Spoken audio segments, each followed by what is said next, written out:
इसी में रखा है। ये जो बैक कवर रहता है ना, ये बैक कवर जब स्क्रू खोल लेते हैं हम लोग, तो ऐसे नहीं करना है इसको। हाँ, इसको क्या करना है, ऐसे ऐसे यहाँ ये फ्रंट एंड है ना, यहाँ पे दबा, क्योंकि यहाँ पर है ना इसके अंदर लॉक्स रहते हैं, इसको दबाने का। और ऐसे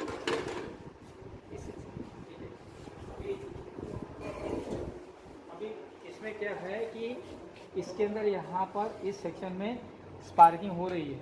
अब वो कैसे स्पार्किंग हो रही है ना, हम लोग उसको यहाँ पे देखेंगे, हमको पता चलेगा कि कौन से हिस्से में इसका स्पार्किंग हो रही है। तो मैं बोलूँगा तभी चालू कर।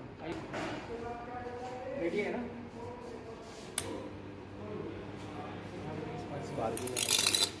दिख रहा? दिखा। वापस इसके ही वीडियो बनाओ। कभी भी जब हम लोग फॉल्ट देखते हैं तो हमारा एक्शन क्या रहता है? डायरेक्ट जाने का नहीं। माइक्रोवेव में खास करके तुमको देखते बैक साइड में, माइक्रोवेव में खास करके ये तुमको देखना है कि कोई भी उपकरण जब हम रिपेयरिंग के लिए लेते हैं तो जब फॉल्ट हम देख लेते हैं तो तुरंत हाथ नहीं डालना। सबसे पहले हमको क्या करना है, इसको ऑफ करना है और ये प्लग जो है इसको निकालना है। अब ये माइक्रोवेव है, इसमें कैपेसिटर होता है। कैपेसिटर यहाँ पे अंदर लगा है, ये दिख रहा है? ये दिख रहा है आपको? तो मेरा मोबाइल टॉर्च, एक मिनट, मेरा टॉर्च मार जाता है, एक मिनट। हाँ, वेरी गुड। यहाँ पर जो है, अब इसको ये जी दिख रहा है नीचे, ये कैपेसिटर है, दिख रहा है? ये कैपेसिटर है।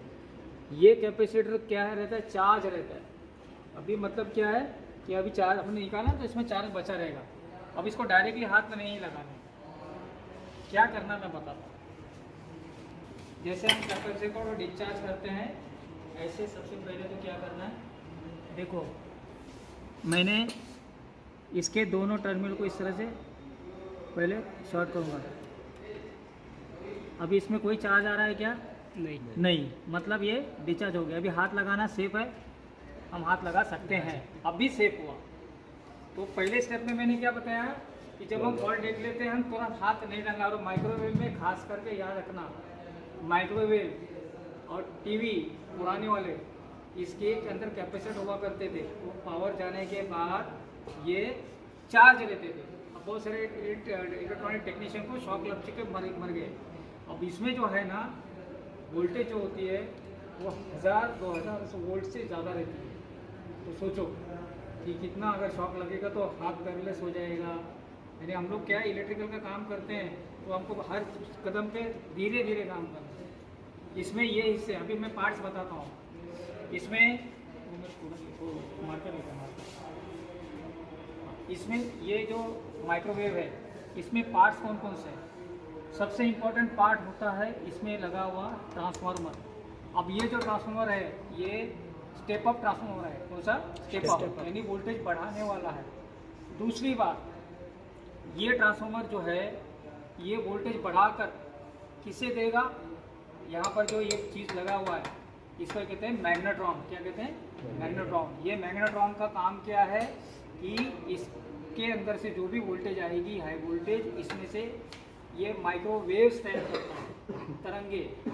ये वेव्स अंदर इस हिस्से में देखें तो ये जो है इसके अंदर, यहाँ पे अंदर जाके दिखा, ये दिख रहा है, यहाँ से ये दिख रहा है, यहाँ से सारे वेव्स जो है खाने पे पड़ती है और वो वेव से गर्म हो जाता है खाना। उसके बाद ये जो पैनल होता है इसे ऑपरेटिंग पैनल कहते हैं। अब हर माइक्रोवेव का अलग अलग ऑपरेटिंग रहता है, इसमें मेनू रहता है, टाइमिंग सेटिंग रहता है। अब हम इंटरनल पार्ट्स के बारे में और जानकारी लेंगे। यहाँ पे कैसा है कि ये ट्रांसफार्मर हुआ, मैग्नेट्रॉन हुआ, ये जो चीज़ नजर आ रही है ना आपको, ये देखो लगा हुआ, इसे कहते हैं ओवरलोड। क्या? ओवरलोड। एक जैसे ओवरलोड रिले है वैसे ओवरलोड रिले ही। इसमें क्या बायोमीटर की 2 पट्टियाँ होती हैं, गर्म होने पर ये छोड़ देती है कॉन्टैक्ट। यानी क्या है कि ये ज़्यादा हीट अगर हुआ तो ये क्या करेगा, उसको कट ऑफ कर देगा सप्लाई, और जब ठंडा हो जाएगा तो वापस जोड़ देगा। इसके अंदर वही रहता है, कुछ नहीं। उसके बाद ये दिख रहा है आपको, ये है कूलिंग फैन। ये पूरा जो है ये सब गर्म रहता है अंदर, तो इसको ठंडा रखने के लिए कूलिंग फैन भी लगाया जाता है। तो cooling fan, magnetron, transformer, step up, high voltage capacitor, हाँ, उसके बाद यहाँ पे देखो, यहाँ पर आपका फ्यूज़ लगा है, ये है आपका फ्यूज़। ये फ्यूज़ पूरी जो माइक्रोवेव है इसको सपोर्ट के लिए, सेफ्टी के लिए लगी जाती है। अब यहाँ पर जो देखो, यहाँ पर जो है ये लैंप है, अंदर देखो ये लैंप है। जब हम इसको चालू करेंगे तो ये लैंप जलेगा ताकि अंदर जो चीज़ें रखी है हमको दिखाई दे। ठीक है, अब इसको पॉज करो। अब सेकंड में देखो हमारा प्रॉब्लम फॉल्ट क्या था, यहाँ पर देखो फॉल्ट दिखाओ और आप ये देखो, ये जो है हमारा जल रहा है, ये किससे जुड़ा है, ट्रांसफार्मर के वाइंडिंग से जुड़ा हुआ है। अब ये हो गया क्या कि ये बॉडी से टच होने की वजह से इस हिस्से में आपको स्पार्किंग नज़र आ रहा था। अब हम इसे क्या करेंगे, इसको काट के छील के दोबारा इसे हम जोड़ देंगे। अब देखो यहाँ पर एक चीज़ लगी हुई है, काली काली जो पड़ी है ना, इसे कहते हैं लग। ये लग इससे जुड़ा, हालांकि ये तरीका सही नहीं है, लेकिन अभी ये जो है किसी ने इससे छेड़छाड़ पहले कर चुका है। हाँ, ये देखो ये जल गया है। ठीक है, अब इसको हम क्या करेंगे, इसको आहिस्ता से इसको हम निकालेंगे। मोबाइल का चार्जर है, उस मोबाइल के चार्जर को हमें पता है कि हमारी मोबाइल में जो वोल्टेज लगती है, ये वोल्टेज ज़्यादा से ज़्यादा 3.5 से 4 वोल्ट या 5 वोल्ट तक है। हमारे पास जो आता है वो 230 वोल्टेज है। लेकिन हम लोग क्या करते हैं, चार्जर लगाने से क्या करते हैं, चार्जर लगाने से हम उस वोल्टेज को क्या करेंगे, स्टेप डाउन। तो उसमें अगर ट्रांसफार्मर लगता है तो कम करने का काम जो करेगा उसको स्टेप डाउन करेंगे। लेकिन अगर कुछ चीज़ें ऐसी हैं जिन्हें 300 वोल्ट लगता है, 400 वोल्ट लगता है, अब हमारे घर में 300-400 वोल्ट तो आता नहीं, तो करेंगे उसके लिए हम ऐसे ही स्टेप डाउन ट्रांसफार्मर का इस्तेमाल करें। अब ये ऐसा ट्रांसफार्मर उठा के लेके और हमने लगा, ऐसा नहीं है, बाकायदा उससे एक मशीन बनती है जिसे हम वोल्टेज स्टेबलाइजर के नाम से जानते हैं। और वो वोल्टेज स्टेबलाइजर का काम क्या रहता है, 2 काम। अगर वोल्टेज इनपुट आपका कम आ रहा है तो उसको बढ़ाने का काम करेगा, अगर वोल्टेज इनपुट ज़्यादा आ रहा है तो उसको घटाने का भी काम करेगा। यानी स्टेप अप और स्टेप डाउन दोनों ही काम करेंगे।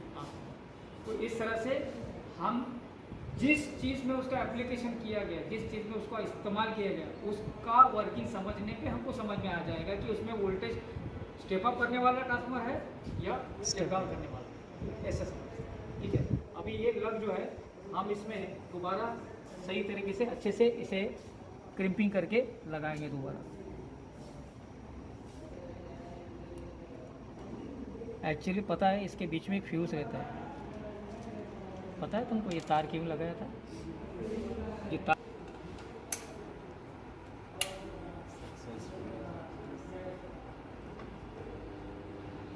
ओके। अभी ये चालू हो गया, ज़्यादा देर खाली नहीं चलाना। अभी देखो डोर ओपन करेंगे तो बंद, डोर क्लोज करेंगे तो चलो। ये इसमें डोर स्विच है, यहाँ पे लगा, मैं बताता हूँ। पुश वाली स्विच। हाँ, डोर स्विच मैं बताता हूँ कितना है। अब इसको पहले क्या करना है, हमेशा की तरह पहले शॉर्ट करके देखना है, डिस्चार्ज करना है कैपेसिटी, नहीं तो डोर का झटका धीरे से। ये देखो आया स्पार्क, हाँ स्पार्क आया ना, अभी हो गया डिस्चार्ज। स्पार्क अभी डिस्चार्ज हो गया है ना, चार्ज था ना उसमें। ध्यान रखना सर, इसको खरीद लेगा तो मरने का कितना परसेंट चाहिए? मैं 100% नहीं बोलूँगा। 1000 वोल्ट हो गया सर, वैसे ही इंसान। अभी ये देखो ना, यहाँ पर जो है ना, ये है ना, ये जो दिख रहा है ना, ये एक्चुअली डोर स्विच है। ये स्विच अंदर लगा है, के लिए इसमें ऑपरेट हो रहा है सर। ये देखो, ये दिख रहा है, ये देखो जी दिख रहा सर, है, दिख रहा है। ये डोर स्विच है, ये वायर लगे ना, हाँ, ये तुम्हारा माइक्रो स्विच। माइक्रो यानी थोड़ा सिक्योरिटी के लिए हमें ये स्विच इसमें लगी है।